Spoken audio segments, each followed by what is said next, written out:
Umphathiswa wezolimo uhlengahlengiso lwezemihlaba nophuhliso lwamaphandle unkosikazi Thoko Didiza uthi onke amasebe kahulumente azaqala ukumilisela izindululo ezingama-60 ezenziwe ligqiza elityunjwe ngumongameli ngohlengahlengiso lwezemihlaba nezibandakanya ukukhawuleziswa kwamabango embuyekezo yezemihlaba. Eli gqiza nebeliyalelwe ukuba liphonononge ngokuzimeleyo inkqubo karhulumente yohlengahlengiso lwezemihlaba ithe thaca ingxelo yayo yokugqibela ngoJulayi.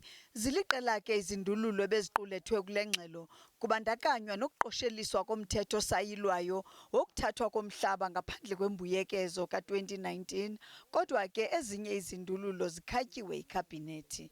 There were some recommendations that were not accepted, not because the issues raised were not important, but such recommendations require further engagement, which are of a policy nature, and as such, particular processes will need to be undertaken to arrive at policy or legislative system, which the intent of the recommendation seeks to address.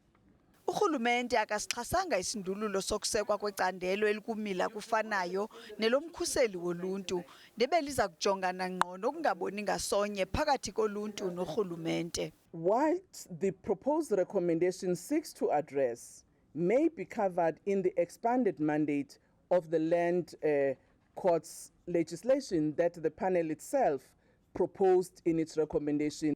Umphathiswa uthe kwezo zindululo kuvunyelenwe ngazo onke amasebe achaphazelekayo aza kuqulunqa amanyathelo aza kuthatyathwa naza kuqinisekisa ukumiliselwa kwezi zindululo.